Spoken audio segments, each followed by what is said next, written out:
Each step down the basement stairs groaned under my feet like it remembered more of me than I did. The carpet, old and thinned with time, gave slightly beneath my soles. I gripped the handrail, not because I was unsteady, but because I needed to hold on to something, anything. The air shifted as I descended, cooler and heavier, like the room had been waiting. And now I'd arrived. I paused halfway down and listened. Laughter floated from upstairs, soft, muffled, like a memory I wasn't invited to. I smiled, not because I wanted to, but because it was easier than frowning.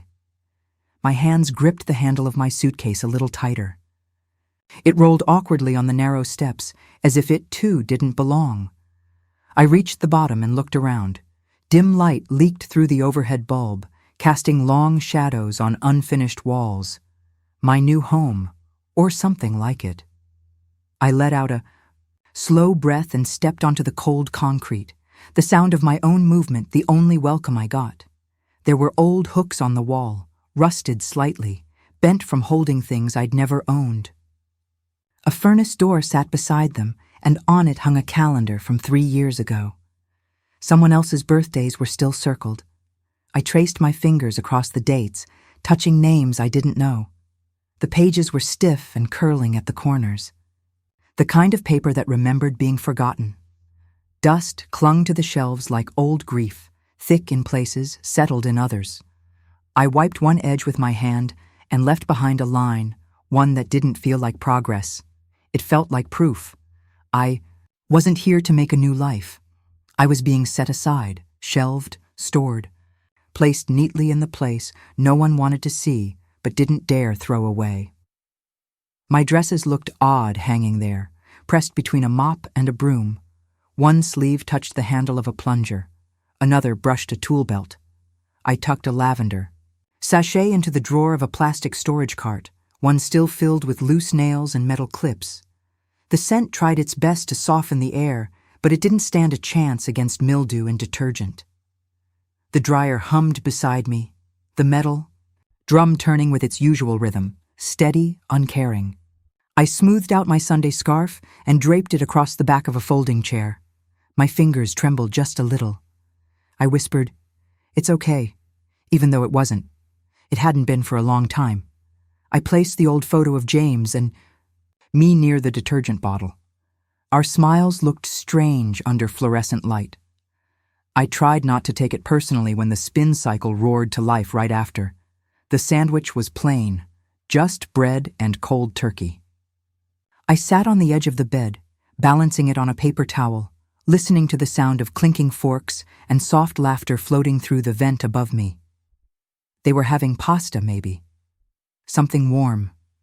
I could hear the scrape of chairs, the hum of a sitcom playing on the TV upstairs. No one came down to ask if I was hungry. No one remembered that I liked mustard on mine. I chewed slowly, feeling every bite stretch longer than it needed to. My silence was loud down there, louder than their conversation. I looked up at the ceiling and closed my eyes. Loneliness doesn't always come from being alone. Sometimes it comes from hearing joy you once belonged to and realizing you're no longer part of it. Later that night, my son came down the stairs with his usual half smile and a soft knock on the frame. "Let me know if you need anything," he said, voice clipped but not cruel. I smiled back, the same smile I'd used for years. "Of course," I replied, folding the blanket in my lap. He left before I could ask how his day was. Once the door shut, I folded the blanket again, slower this time. I looked around the quiet room and whispered, "Thank you." Not to him, just into the stillness. Sometimes, that's all the dignity I had left. I placed my slippers carefully beneath the bed, side by side like old friends. I dusted off the chair in the corner, one no one had sat in for years. It wobbled slightly, but I tightened the screws. I fluffed the pillow. I opened the drawer and placed my rosary inside, smoothing the fabric lining like it mattered. The room was small, but it was mine now. in its own quiet, strange way. I sat for a moment on the edge of the bed and listened. To nothing, to everything. This wasn't the ending. I could feel it in my bones, the way something alive hums just beneath the surface. I pulled the blanket up, smoothed it into place, and let the lavender on my hands remind me that even dust deserves a place to land. Thunder cracked outside, rattling the window panes like they might give way. I'd barely set down my knitting when I heard his little feet pounding down the hallway.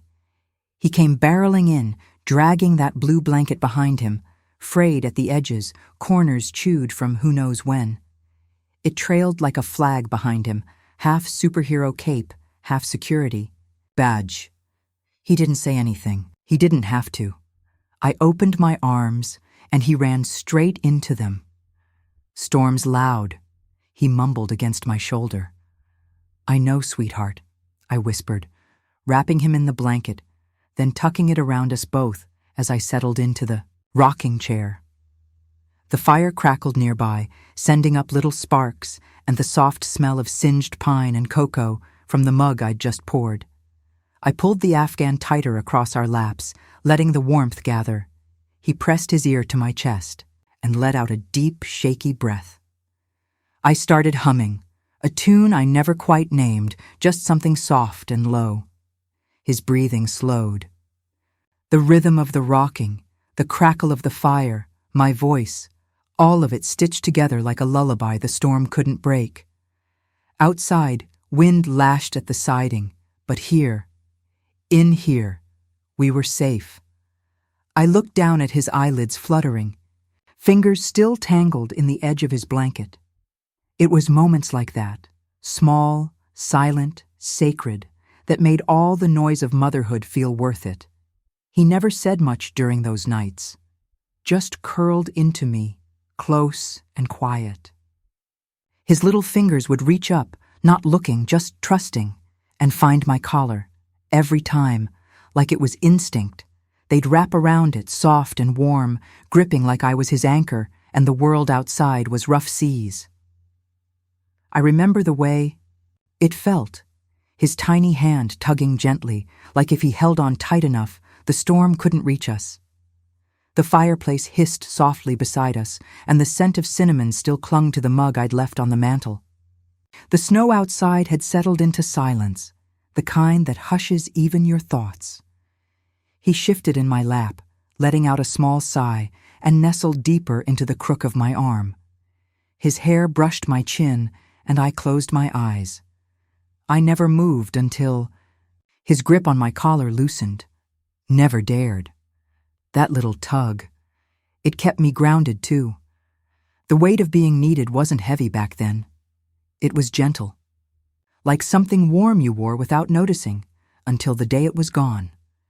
I remember the way his eyes danced, even when they were half closed. He'd beg me for a story. One more, just one more, Ma. I always gave in. I'd lean back in the rocker and begin, just making it up as I went. Once, there was a boy who could talk to rain, I'd say, or there lived a dragon who only liked lullabies. He'd giggle, pulling the blanket up to his nose, peeking over it with wide, sleepy eyes. "Did the dragon ever meet a little boy?" he'd ask. "Of course," I'd smile. And the boy wasn't scared, not even a little. The fire would crackle, logs settling with soft pops. Shadows danced across the walls, turning our little living room into something magical. He'd ask questions, so many questions. "Can snowflakes hear? Do stars have friends?" And I'd answer everyone like I knew for sure. Because back then, my voice was strong enough to chase monsters out from under beds and send thunder away with just a hum. He'd fall asleep mid-story most nights, his breathing soft, his grip on the blanket loosening. And I'd sit there long, after, rocking us both gently, whispering the end of the tale into his dreams. There was a kind of light that filled the room back then. Not from the fire, though that always helped, but something else. Something warmer. I think it came from him, from the way he nestled into me without hesitation, the way he trusted that no matter what, I would be there. That kind of trust glowed. It filled the space. The rocker would creak beneath us, slow and steady, like a lullaby made of wood. The house would settle too, as if it knew we needed quiet. The blanket would slip a little, and I'd pull it back up over his shoulder, brushing the hair from his eyes. Sometimes I'd hum just to keep the stillness company. Other times we'd just sit in it, him with his eyes closed, me with mine, open, watching the firelight flicker against the glass. It was more than a moment. It was home. Not the walls or the roof, but that feeling of belonging, curled up in my lap, breathing slow and easy. That was home. That was everything. I didn't know it would be the last time. He crawled up beside me like always, head on my shoulder, blanket already in his arms. I told him a story about a moon who missed the sun. He chuckled sleepily, asking, "Will they ever meet?" "Only in dreams," I said, stroking his hair. When he drifted off, I rocked a while longer, humming the same old tune. I kissed his forehead and carried him to bed. No different than the night before, but he didn't come the next night, or the night after that. I figured he was growing up, getting brave, wanting to try the storm on his own. And I let him. I didn't ask. I just folded the blanket the way I always had and placed it beside the rocker. Later, I picked it up, pressed it to my face. It didn't smell like baby powder anymore. It smelled like a boy, like peanut butter and grass, and something else I couldn't name. It smelled like time, moving on, without a goodbye. Now, when my phone buzzes, I reach for it with hope and low expectations. His messages are short these days. "Hey Ma, just checking in." Or, "Work's been wild, talk soon." Sometimes he sends a picture of the dog. Once he accidentally butt-dialed me, and I saved the voicemail anyway. Just to hear his voice. He calls me Ma now, just Ma, the way he used to when he was late for school or needed a ride. Not the sweet mama I used to hear by the firelight. I sit in my chair with a lukewarm cup of tea and listen to his latest message, even if it's only 12 seconds long. I close my eyes and try to imagine his face, older now, wiser maybe, or just tired. I think about those nights when all he needed was my voice, a blanket, and a rocking chair. I think about how safe he felt in my arms, and sometimes, I wonder when that stopped being enough. When I stopped being his shelter. When I became just a number on his screen. He stood across the kitchen from me, hands buried in his pockets. The late afternoon light poured in behind him, striping the tiles with warmth that didn't reach either of us. His voice came out too smooth, too measured, like he'd practiced it in the mirror. "It's just for a little while," he said, "until we get things sorted upstairs." I waited for him to look at me. Just one glance, but his eyes stayed, fixed on the window, watching something outside I couldn't see. Maybe the fence, maybe the neighbor's dog, maybe anything but me. I nodded, not because I agreed, but because silence had always been my safest answer. He cleared his throat. "It's not permanent, Ma. You'll be comfortable down there. We've cleaned it up." The word down settled, heavy in my chest. I folded my arms gently, like I was keeping something from spilling out. And in that moment, I realized I wasn't being offered space. I was being managed, like a loose thread they weren't sure how to snip. She didn't say a word, just turned back to the sink and kept scrubbing a plate already clean. Her hands moved fast, tight little circles, like she could erase the discomfort from the air with enough lemon soap and pressure. The faucet hissed steadily, filling the silence between us. The scent of baked chicken still lingered, mixing with dish soap and something else, something brittle. I watched her for a long second. Her back stayed straight, eyes down, jaw tight, not cold. "Just be careful." "Dinner was good," I said softly. She gave a quick smile over her shoulder. "Glad you liked it." Then back to the dishes. I stood there, with my hands at my sides, suddenly unsure where to place them. I'd once held her baby, while she showered. I'd sewn her curtains when they moved in. Now, I stood like a guest no one quite knew what to do with. Her silence didn't wound me. It warned me. Like a rope held too taut, fraying quietly between the weight of what was said and what wasn't, I smiled. Of course I smiled.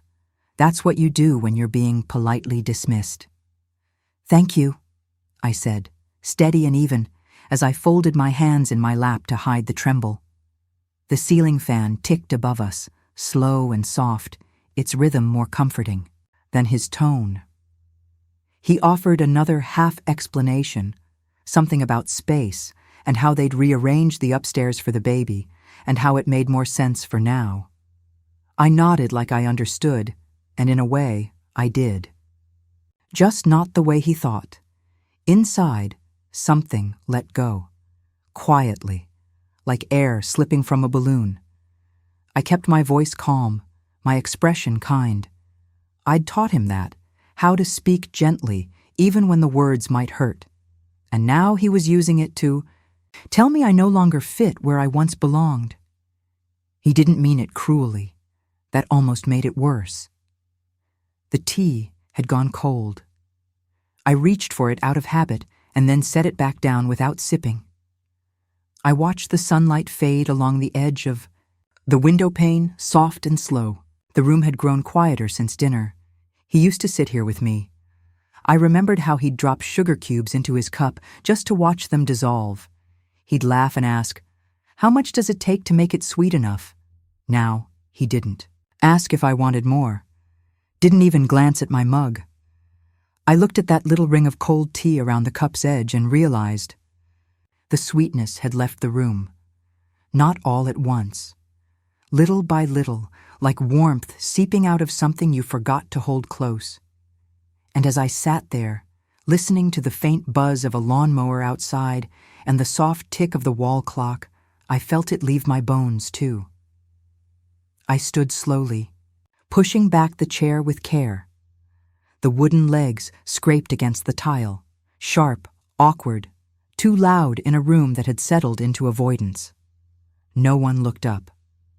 I folded my napkin with both hands, smoothing the corners as if the fabric deserved gentleness, even if I didn't. I placed it on the table neatly and let my fingers rest on it for just a breath longer than needed. The plates were still wet in the drying rack. A single fly tapped at the window, again and again. I stepped back from the table and adjusted my sweater, swallowing the urge to say something. What would I say? That the kindness had edges? That even dignity feels small when you're carrying clean sheets down to a basement you didn't choose? I walked to the door, steady and slow. Sometimes all you can carry with you is the grace of leaving well. He followed me to the hallway. The light was dim there, casting soft shadows across the floorboards. Just before I reached the stairs, he touched my shoulder. A soft pat, gentle, but distant. "Thanks for understanding, Ma," he said. I nodded, offering a smile that didn't quite reach my eyes. "I do understand," I whispered, and I did. I understood I wasn't part of the upstairs anymore. Not part of the circle where things were discussed, or space was made. His hand fell away, and we stood there in that small stretch of hallway. I could smell floor polish, faint and sharp. The air felt thick, like it was holding in words no one wanted to say. I stepped forward before he could, downward, into the quiet, into the part of the house where kindness was shaped like dismissal. The planner had been tucked beneath my pillow for days. I pulled it out gently that morning, the pages curling a little at the edges from use and time. February 14th. I'd circled it back in January, soft pink ink, just one ring, one hope. It was a silly thing, really, that little circle. But I'd looked at it more times than I could count over the past few weeks. Glanced at it when I folded laundry, brushed my fingers over it when I made tea. Like touching it might bring the day closer or make it matter to someone other than me. I smoothed my hand across the page, pressing down gently, as if the paper could remember joy. As if it might whisper back something sweet, something mine. The light from the basement window was dull, gray like old lace. Pipes above dripped rhythmically, tapping like they were keeping time.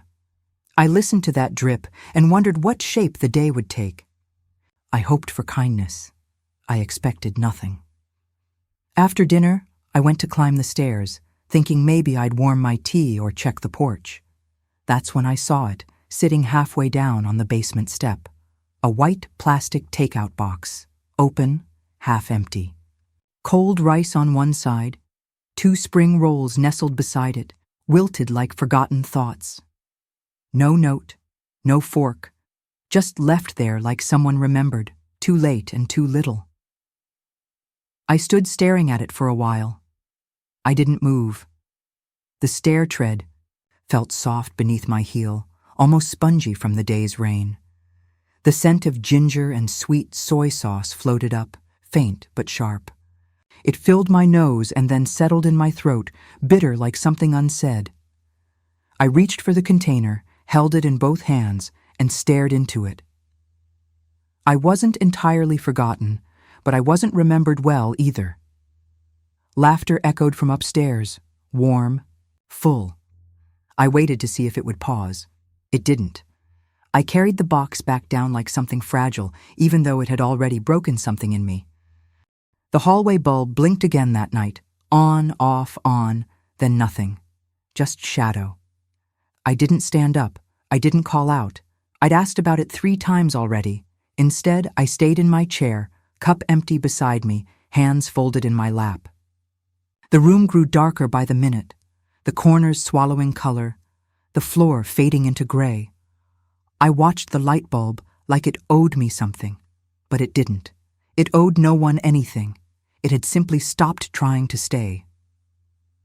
Cold air slipped under, the door brushing against my ankles like a memory.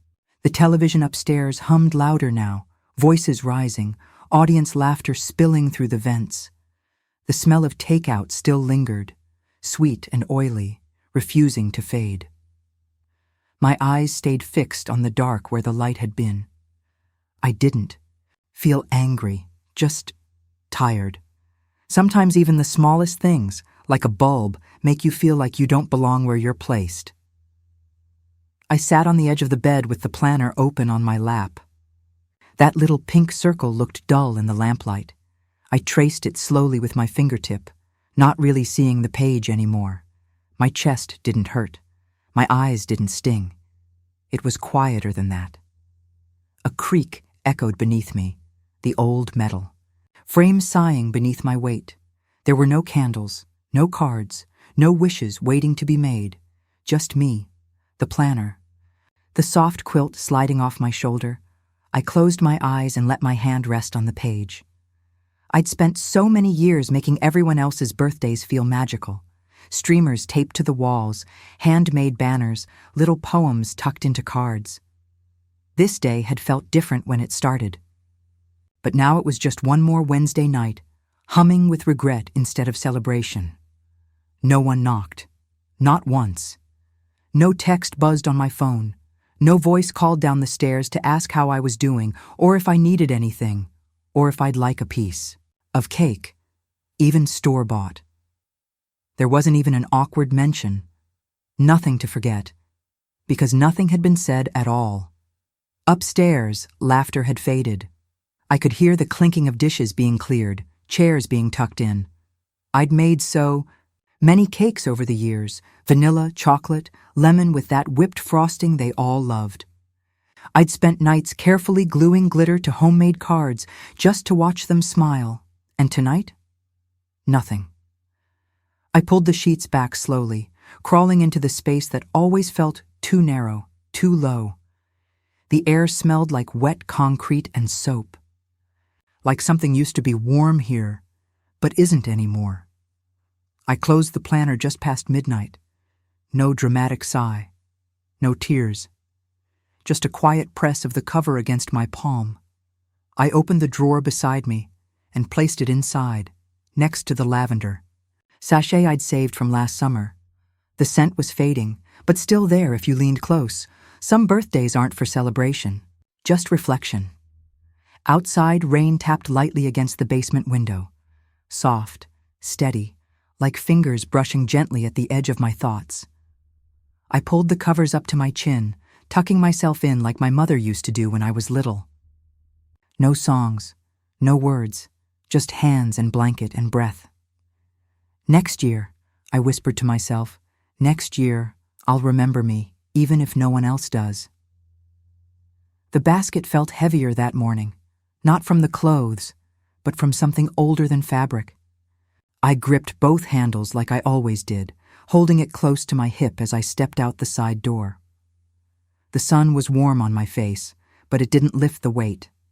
The stairs creaked beneath me, counting birthdays no one had marked. The wind tugged, gently at my sleeve, playful but insistent. A reminder, maybe, that time doesn't wait, even for tired hands and soft hearts. As I reached the last step, I heard it, his voice. "Morning, Eleanor," Harold called from the other side of the fence. It wasn't loud, it wasn't cheerful, just kind. I looked up and saw him leaning slightly on the gatepost, his ball cap crooked, eyes steady. "Wind's got a bite to it today," he said. I smiled, just a little, not because I had to, but because his voice left enough space for one. Harold didn't wear his smile like a mask. It was softer than that, uneven at one side, easy at the other. He leaned on the fence like he had nowhere else to be. The slats behind him cast stripes of shade across the porch, and the scent of clover drifted on the breeze. "Have you ever thought about owning again?" he asked. The question caught me off guard. I turned, adjusting the basket on my hip. "Me?" I said, half laughing. "Not in a while." "Well," he said, "you've got the good kind of eyes for a house. The kind that notice small things." I blinked at that. It had been a long time since anyone noticed the way I saw. Something stirred in my chest. A curtain lifting in a room that hadn't been used in years. "I used to love picking paint colors," I said softly. "Even if no one else liked them." Harold nodded. "That's the best reason to pick them." And just like that, the question didn't feel like an offer. It felt like a possibility. One I hadn't dared to picture in a long, long time. He said it so casually, like we were just chatting about the weather. "Upstairs, rents are easy," Harold shrugged. "Couple coats of paint, fresh curtains, the place would shine." I laughed, not because it was funny, but because it had been so long since I'd let myself think about starting fresh ownership. The word rang like an old melody, familiar but slightly out of tune. I looked up at the windows. Sunlight caught the glass just right, making them look brighter than I remembered. "You think someone like me could manage it?" I asked. He tilted his head. "Someone like you?" I shrugged, eyes down. "Someone steady," he said. "Someone who's still here." I didn't say anything right away, just let the silence settle between us like dust in late morning light. He wasn't selling me a house. He was handing me back the idea of mine. And I realized I didn't need the whole song, just the courage to hum the first note. Back inside, I folded towels on the dryer lid. The fabric was still warm from the cycle, and the scent of clean cotton curled into the corners of the basement. But my mind wasn't on the laundry. I kept picturing it. Rooms I could paint any color I pleased. Maybe a soft green for the kitchen. Maybe something bold for once. A place with windows I could open without asking. Light I could leave on without explanation, not for the square footage, not for the address, but for the quiet fact of it being mine. I ran my fingers over a folded shirt. The thought clung to me like static. Small, stubborn, impossible to shake. Off. It wasn't about walls. It was about space where I didn't have to wait to be seen. And for the first time in a long while, the future didn't feel like something was shrinking. It felt like something I might walk toward. He didn't bring a brochure, no paperwork, no pressure, just leaned on the fence again the next day, Same spot, same easy posture. "You think about it?" he asked, voice calm as the noon breeze. I nodded. A little. He smiled, that crooked smile. That's all it takes sometimes. A little. I didn't promise anything. He didn't ask me to. We stood there in silence for a few seconds, just watching the clouds move slow across the sky. The grass still smelled freshly cut. The air held that stillness right before a shift. He reached up to adjust his cap, then looked at me. "No rush, just, if you ever want to talk more, I'm here." And somehow, that didn't feel like an offer. It felt like kindness, like a cup of tea handed over a fence. And for the first time in a long while, I let the idea of more sit beside me without fear. Just quiet and possible. The envelope had sat in the drawer for years, tucked beneath old insurance forms and birthday cards. I couldn't throw away. Your father left it for me, his final gift, meant for someday. The paper felt thick between my fingers, edges slightly yellowed, but still crisp. I opened it slowly, quietly. The sun spilled across the kitchen counter, warming my hands as I unfolded it. It still smelled faintly like his desk, wood polish and old paper. I stared at the check for a long time. Then I whispered, "Thank you," into the stillness. Not because he'd solved everything, but because he'd left me something that said I could still choose. I reached for a pen, fingers trembling just a little, and began writing my name, not just on the back of that check, but back into a life I thought was behind me. No one else saw that moment. But it was the start of everything. I didn't tell a soul. Harold met me outside the bank, holding the door like it was no big thing. He didn't talk much. He knew how to let quiet mean support.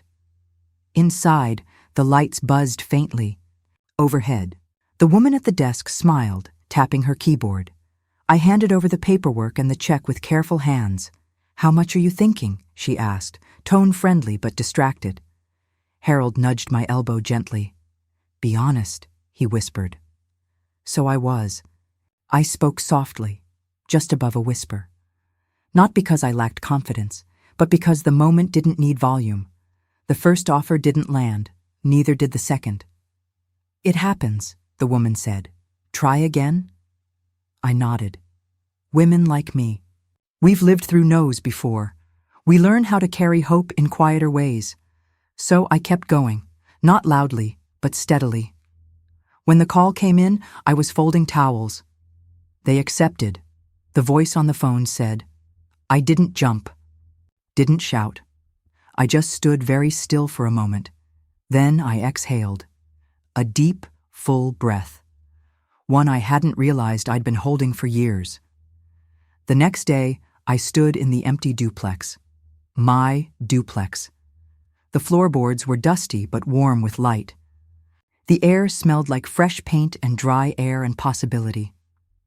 I walked through slowly, my fingertips grazing the walls. No echo followed me this time. The quiet didn't feel empty. It felt earned. I stood there for a long while, sunlight falling across my shoes, and let the silence welcome me home. I hadn't walked through a fabric store in years. Rows of bolts towered on either side of me. Velvet, gingham, thick drapery cloth that smelled faintly of starch and dye. I ran my hand along a roll of soft floral cotton, roses and vines on a cream background. That one, I whispered to no one. Your father would have teased me. Too frilly, he'd say, grinning, but I chose it anyway, not for him, not for anyone else. For me, because this time I wanted windows that looked like me, curtains that fluttered when the breeze came in, corners that whispered softness. I stood in line with my fabric, my hand warm where it clutched the roll. The cashier smiled as she scanned it. Big project? Just a little something new, I said, but inside I knew. This house would carry my fingerprints in every corner. The key turned easier than I expected. I stepped inside and closed the door gently behind me. It was quiet. Not the empty kind, but the sacred kind. I stood at the foot of the stairs, my breath shallow. My shoes clicked against the floor as I stepped forward, echoing faintly. I ran my hand along the banister, its wood smooth from years of being held. Then, I stopped in the stairwell. There was no applause, no balloons, just me in this space, and I wept, not from sadness, not from fear, but because I saw myself right there in that quiet, right there in that breath. Starting over didn't feel like winning a race. It felt like opening a door you didn't think was still yours. I sat on the third step, let my hands rest in my lap, and breathed, really breathed. And for once, it sounded like freedom. I lined the muffin tin just the way I always had, folding the parchment corners neatly, even though no one would see. Blueberries tumbled in with a soft plop, and I stirred slowly, adding a touch of lemon zest like I used to when he was little, and I wanted to make mornings feel like sunshine. The oven filled the kitchen with that sweet, warm smell that hugs you from the inside out. I leaned on the counter, watching golden light stretch across the floorboards, and waited for the timer to chime. When they were done, I wrapped the muffins in a soft towel-lined basket, still warm to the touch. I slipped a small note inside. "Welcome, downstairs if you ever need anything. Eleanor." Just those words, no more. I set the basket on the stairs leading to their door and stood there for a moment, hands folded in front of me. I didn't wait for thanks. I waited for the sound, for signs of life above me, and that evening I got it. The laughter came first, light, easy, one voice, then the other, then both tangled together in a way that filled the floorboards with joy instead of footsteps. I sat, in my rocker, cup of tea warming my palms, and listened like it was music, not noise, not intrusion, just living, right above me. I didn't envy it. I didn't even ache. I just let it wash over me like spring air through an open window. It had been so long since the air carried laughter that wasn't strained, or conversation that wasn't forced. The chair creaked as I rocked slowly, back and forth, the breeze through the cracked window stirring the edge of the curtain. I smiled without realizing it, closed my eyes. Let their joy find a resting place in me. It wasn't mine. But it didn't leave me out either, and that felt like a kind of belonging I'd forgotten to hope for. The knock was soft, 2 gentle taps on the doorframe. I paused at the sink, hands damp from rinsing a plate, heart suddenly alert in my chest. When I opened the door, they stood there bundled in their coats. "Miss Eleanor?" the young man asked. "I think the heater upstairs quit." His voice wasn't demanding, just hopeful, like my name still meant something. I nodded, reaching for the breaker box key. "Let's take a look," I said. They followed me down the hall, and I showed them where the fuse had tripped, walked them through what to do next time. I handed over a spare space heater, too, just in case. "Oh, thank you," the girl said, eyes wide with relief. "It gets cold fast up there," I replied, smiling softly. "Can't let good neighbors freeze." Something loosened in my chest as they walked back up. It had been so long since someone came to me needing, not deciding. It reminded me that usefulness isn't age-bound. It's a connection. I hadn't expected anything, just sniffled my way through a bowl of canned soup, wrapped in a thick sweater, hoping the worst of the cold would pass by morning. But when I opened the door to grab the paper, there it was. A small pot wrapped in a towel, still steaming, lentils, carrots, a sprig of thyme resting on top like a signature. No note, just warmth, kindness. I carried it to the table, cradling it like something fragile. The steam curled up into my face, and I closed my eyes, sat down, spooned out a small bowl, and tasted the broth slowly. It wasn't just food, it was the reminder that I wasn't completely forgotten. The kind of comfort that comes not just from being cared for, but from being seen. I cried, quiet and steady, not from the cold, but from the grace of being remembered when I wasn't expecting it. That soup tasted like healing. It started with the little things, a potted basil plant left at my door with a sticky note. Thought you might like this. A shared laugh at the mailbox when we both reached for a catalog neither of us wanted. An invitation taped to the door. Barbecue this Saturday. Join us if you'd like. No pressure, just burgers and sunshine. I didn't go. Not the first time. But I waved from the porch, and they waved back with real smiles. I didn't say yes to everything. But I started saying yes to something. I said yes to letting the porch light glow longer.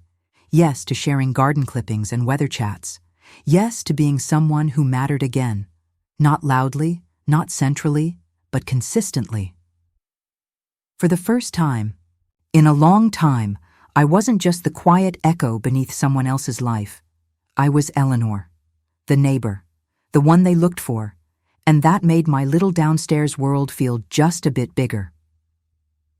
The phone rang just after sunrise. One of those winter mornings where the quiet was almost too deep, like the world hadn't woken up yet. I was still in my robe, standing near the window, watching frost bloom across the glass in delicate little veins. I picked up on the second ring. "The pipes," he said. Just that. No, hello. No, how are you? Just the pipes. His voice was lower than I remembered, or maybe just softer, like he wasn't sure he had the right to be calling. I held the phone tighter. "Frozen?" I asked. "Yeah," he breathed. "Not sure what to do. Thought maybe you'd know." The heater downstairs hummed steadily, warm against my slippers, but I still pulled the robe tighter. Some calls don't fix anything. They don't open doors, but they do tap the glass, reminding you that behind all the frost, someone still remembers your number. He showed up not long after. Tools in hand, head slightly bowed. I watched him through the window as he crossed the porch. His coat was too thin for the cold, sleeves frayed at the cuffs.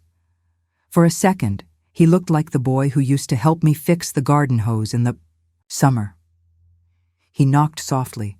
I opened the door and held it wide, not for warmth, but because something old inside me told me to. "Morning," he said, stepping in. "Morning," I echoed, stepping aside. His boots left little wet patches on the rug, and I noticed how tired his eyes looked, like someone who hadn't slept well in months. I didn't offer a coat hook. Didn't ask why he hadn't brought gloves. I just let him in. Because sometimes memory holds the door open before your heart catches up. He stepped into the living room slowly, eyes scanning the floor. "Nice floors," he said. But I saw his gaze shift almost immediately. Over the bookshelf I'd organized by color, the sunlight pooling on the breakfast table, the framed photo of James and me from years ago. He wasn't looking at the floors. He was looking at the life I'd made.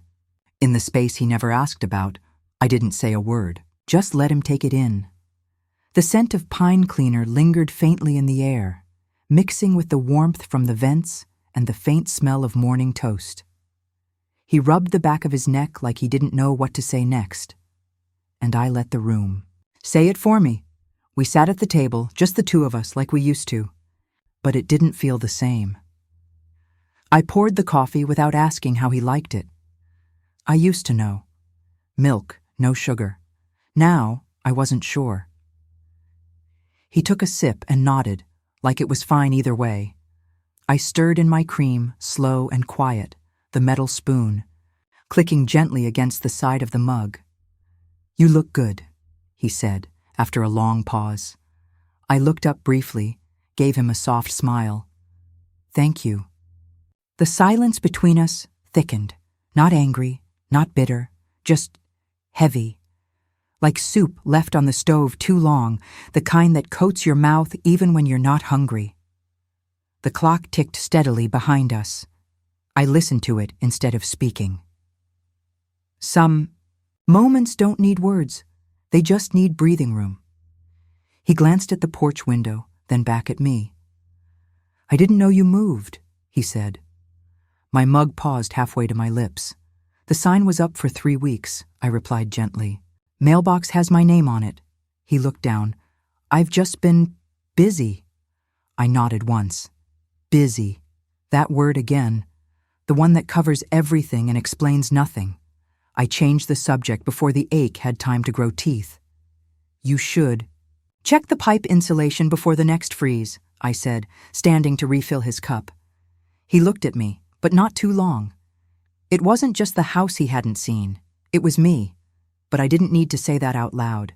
Some wounds don't need salt, just space. He talked about the pipes while he drank his second cup. You've got good insulation here, he said, tapping the wall with a knuckle. Heat holds nice. I nodded, stirring my coffee again, even though the cream had already settled. Could check the attic next, he mumbled. Maybe add a fan for airflow. I nodded again, didn't interrupt, didn't agree. When he stood to leave, he paused at the door, hand on the knob, waiting for something. I didn't offer it, just smiled, warm but measured. Take care, I said. You too, he answered. Then stepped out into the bright cold.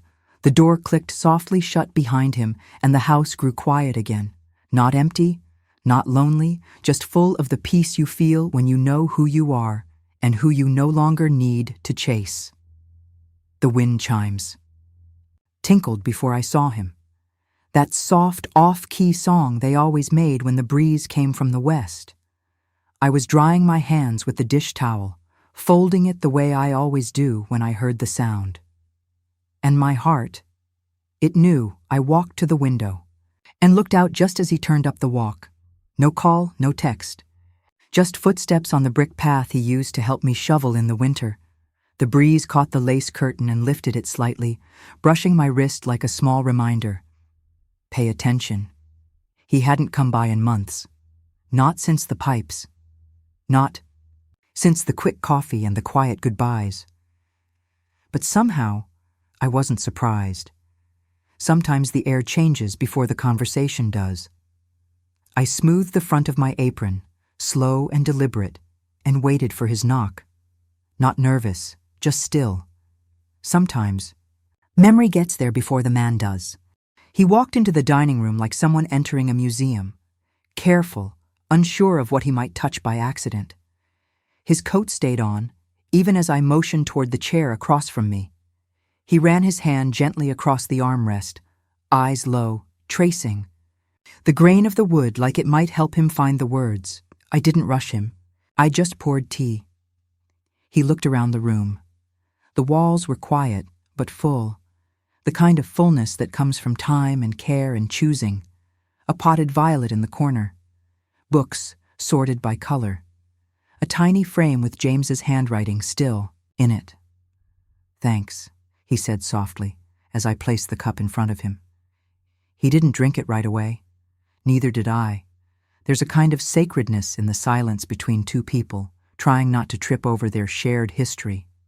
A reverence for all the things you once said too quickly, and all the things you never said at all. I waited, not for an apology, just for the shape of what came next. He cleared his throat before speaking, as if he needed to find the right version of his voice. We've been thinking, he started, about the house. I stirred my tea once and waited. I mean, we've got space now, he said. Things are different. Different. That word can mean everything or nothing, depending on how it's said. I talked to Jenna, he went on, and we both feel it might be time to bring you back. Upstairs, I mean, if you want. He glanced up briefly, then back down to his hands. I looked at him, really looked. The creases in his brow are deeper than I remembered. A man sitting at my table, offering something that sounded like an open door. But it felt more like a fence with the gate just barely cracked. Did he mean to have me back like someone who belongs? Or like a guest who'd overstayed the first time? He didn't say. So I let the air hold the question. I didn't answer right away. I let my fingers rest gently on the rim of the teacup. It was still warm, more than I could say for the air between us. His words hovered in the space above the table, unanchored, waiting for somewhere to land. I didn't raise my voice. I didn't raise my hand. I didn't raise anything, not even my hopes. Instead, I sat still with the weight of what he was asking, and the heavier weight of what I'd already answered years ago, with my silence, with my suitcase, with the creak of those basement stairs. I see, I said finally, not as judgment, but as understanding. Not everything needs to be replied to directly. Some things are better left in the quiet, like tea bags steeping too long in a cup. I lifted the mug slowly and took one careful sip. It had cooled, but it wasn't bitter, just honest. I've made a home here, I said, finally, voice soft but grounded. He looked up then, like he was really seeing me for the first time.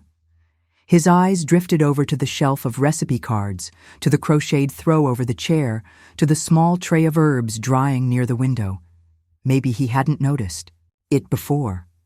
The way I'd filled this space, not to prove anything, but to simply live in it, fully.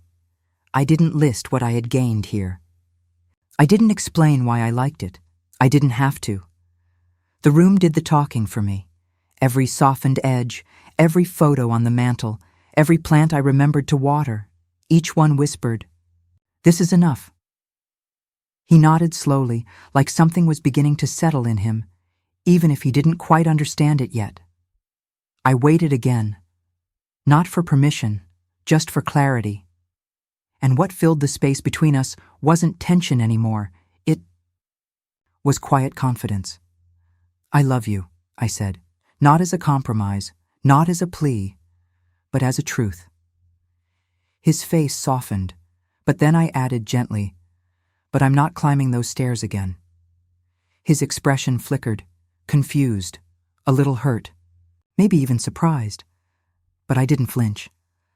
"I won't ask to belong where someone else gets to decide if I do," I said. His hands shifted in his lap. He nodded. Once. Slowly. "I didn't mean it like that," he said. "I know," I replied. "But intention doesn't undo what it built." He stood then, awkward and unsure. I stayed seated, not because I didn't want to walk him to the door, but because I didn't need to. The porch light blinked outside, casting long, soft shadows across the floor. The scent of mint from the garden drifted in through the screen. He hesitated, then stepped toward the door. "I'll call next time," he said.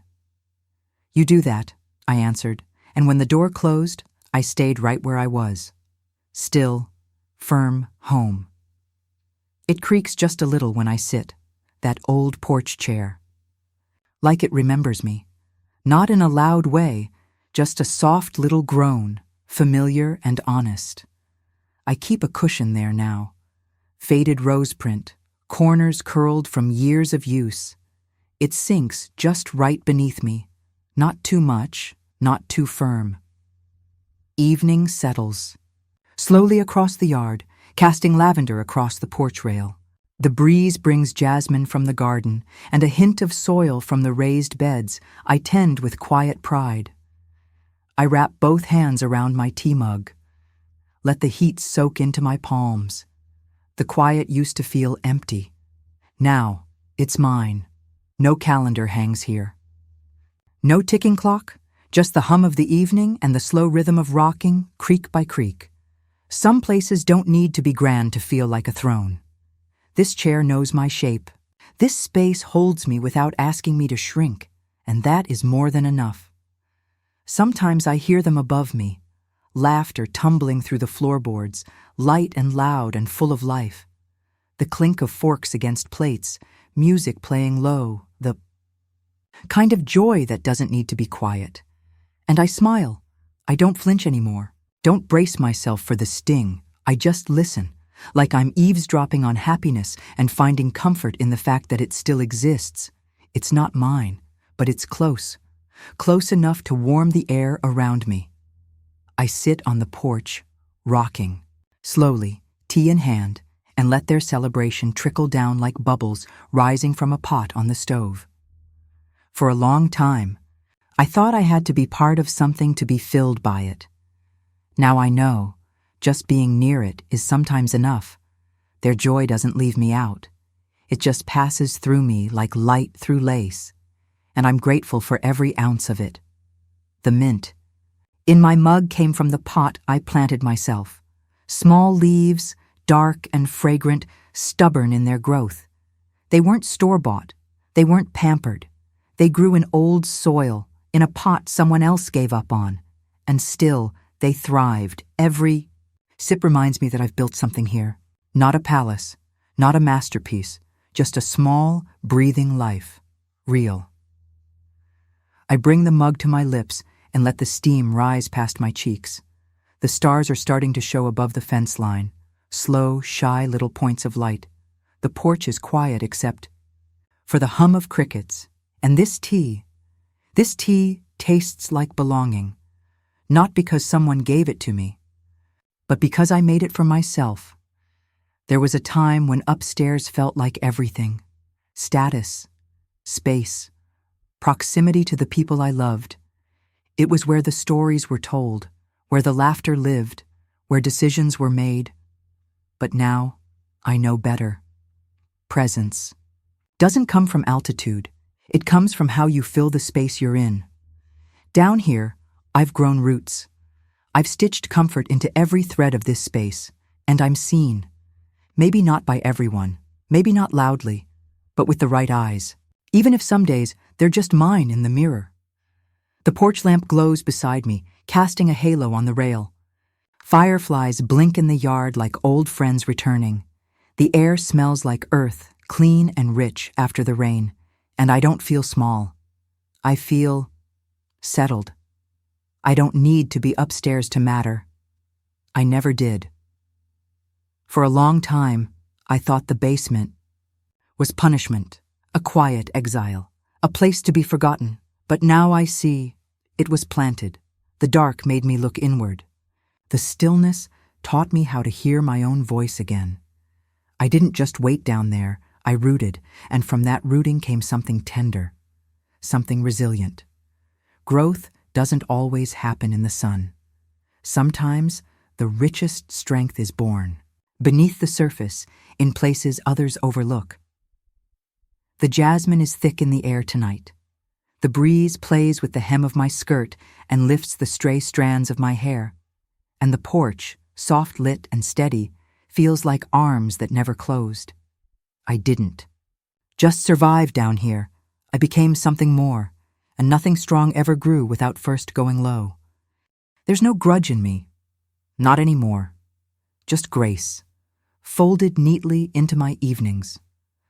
I water the herbs. I wave at the couple upstairs.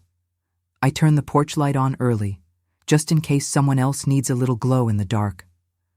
I don't live beneath anyone anymore. I simply live. I place small kindnesses in the world like breadcrumbs, not because I expect anything back, but because I finally know how to be full without being loud. The wind chimes sing their quiet song as the last bit of daylight slips behind the trees. The porch glows gently. Peace doesn't always come with a grand gesture. Sometimes it comes in the shape of a chair that fits you, a light that waits for you, and the simple truth that you are no longer trying to be seen. You just are, and that's enough. Sometimes the life we build in quiet places turns out to be the strongest part of us. If this story reminded you of a moment where you found peace on your own terms, I'd love to hear it in the comments. And if these quiet porch moments speak to you, feel free to like the video and subscribe for more.